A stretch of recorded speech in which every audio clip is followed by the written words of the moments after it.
अच्छा जी, देखिए 10.2 question number 4 का थर्ड पार्ट है। इसमें ये कहता है कि ये लेफ़्ट साइड है तो हमें इसको प्रूव करना है राइट हैंड साइड में कॉस थीटा के बराबर। तो सबसे पहले हम लेफ़्ट हैंड साइड लिख लेंगे जी। तो हमने लेफ़्ट हैंड साइड लिख लेना है, तो sine theta plus pi by 6 plus cos theta plus pi by 3। ठीक है, हमने लेफ़्ट हैंड साइड ले लिया। अच्छा, अब यहाँ याद रखिएगा sine theta plus pi by 6, तो हम यहाँ दो फार्मूला लिखेंगे। एक साइन के लिहाज से लिखेंगे, अगर हम इसको सपोज करें अल्फ़ा और ये बीटा है तो हमने लिखने पढ़ा रखा है ना कि साइन अल्फ़ा प्लस बीटा जो है वो किसके बराबर होता है। एक फार्मूला होता है, वही होता है कि साइन अल्फ़ा कॉस बीटा, और ये प्लस होगा ना तो यहाँ भी प्लस लिखिएगा, कॉस अल्फ़ा साइन बीटा। ठीक है, इस तरह।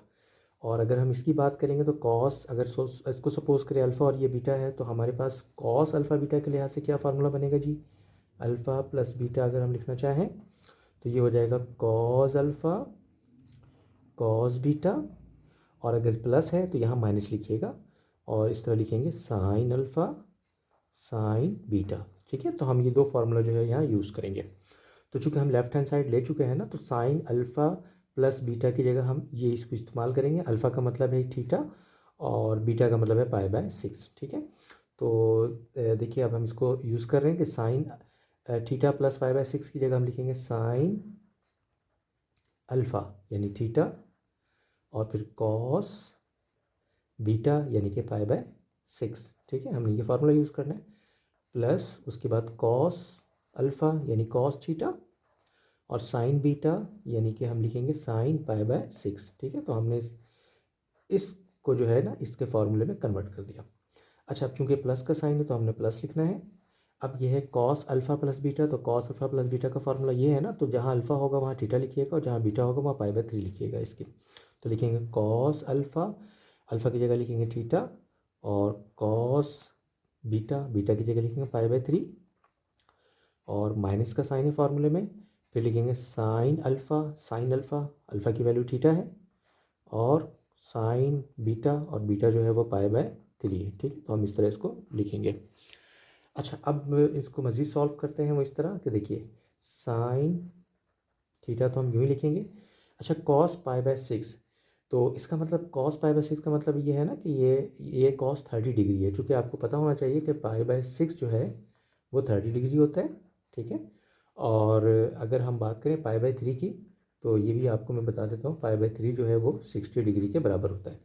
तो चूँकि कॉस पाई बाय 6 है तो आपको पता है कॉस 30, इसका मतलब कॉस 30 की वैल्यू आप जानते हैं ना, √3/2 के बराबर होता है। ठीक है, प्लस इसी तरह कॉस थीटा आप यूँ लिखिएगा, और sine pi by 6, sine pi by 6 यानी साइन 30, और साइन 30 जो है वो बराबर होता है 1/2 के, तो आप यहाँ लिख लीजिएगा 1/2। ठीक है, तो इस तरह हमने इन दोनों का जो है वो फार्मूला यूज़ कर लिया। उसके बाद यहाँ ये प्लस, अच्छा यहाँ स्क्वायर ब्रैकेट लिख देना चाहिए। अच्छा, अब इस सेकेंड टर्म में आइए, देखिए कॉस अल थीटा तो हम एज इट इज़ लिखेंगे। अब कॉस पाई बाय 3 है, आप जानते हैं कॉस पाई बाय 3 का मतलब 60 डिग्री, चूँकि यहाँ मैंने बता दिया है पाई का मतलब 180, जब 33 से डिवाइड कीजिएगा तो 60 आएगा। तो कॉस 60, अब कॉस 60 जो है वो 1/2 के बराबर होता है। ठीक है, ये आपको पता होना चाहिए, ये सिंपल सा टेबल है जो आपको पहले ही बता चुका हूँ मैं। और ये sine theta as it is लिखेंगे, और साइन जो है वो 60 जो है वो बराबर होता है √3/2 के, लिहाजा आप लिखिएगा √3/2। ठीक है, और इस तरह हम इसको क्लोज कर देंगे।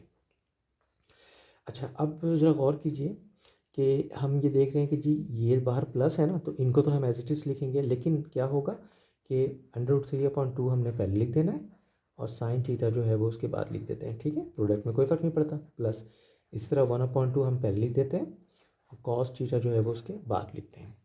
अच्छा, चूँकि प्लस है ना, जब प्लस होगा तो ब्रैकेट यूँ ही ओपन हो जाएगी, याद रखिएगा। तो 1/2 जो है वो इस तरह हमने पहले लिख देना है, और कॉस थीटा उसके साथ अटैच करेंगे, प्लस माइनस माइनस, और ये हो जाएगा √3/2, और लिख लेंगे साइन थीटा के। ठीक हो गया, जो कि प्लस था हमने स्क्वायर ब्रैकेट को यूँ ही खोल देना। अच्छा, आप ज़रा गौर कीजिए कि ये और ये टर्म एक जैसा है, लेकिन ये प्लस में ये माइनस में, तो प्लस माइनस माइनस ये तो कट गया।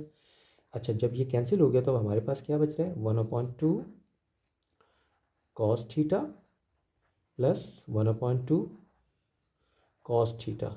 अच्छा अब देखिए 1/2 इसका मतलब क्या होगा, इसका मतलब हाफ है ना, तो आपको मालूम है ना कि हाफ यानी आध हाफ प्लस अगेन हाफ, जब इनको आप प्लस कीजिएगा तो ये ऊपर क्या हो जाएगा 2/2, ठीक है एलसीएम लेने के बाद, और जब इनको कैंसिल करेंगे तो हमारे पास फाइनल रिजल्ट क्या आ रहा है 1 आ रहा है। इसका मतलब जब हम इसको सॉल्व करेंगे ना तो ये आ जाएगा 1 कॉस थीटा, और कॉस थीटा को जब 1 से मल्टीप्लाई करेंगे ना तो ये आ जाएगा कॉस थीटा। और ज़रा राइट हैंड में गौर कीजिए तो वहाँ भी तो कॉस थीटा है, तो इस तरह हमने जो है वो लेफ्ट हैंड साइड लेकर राइट हैंड साइड प्रूव कर गए।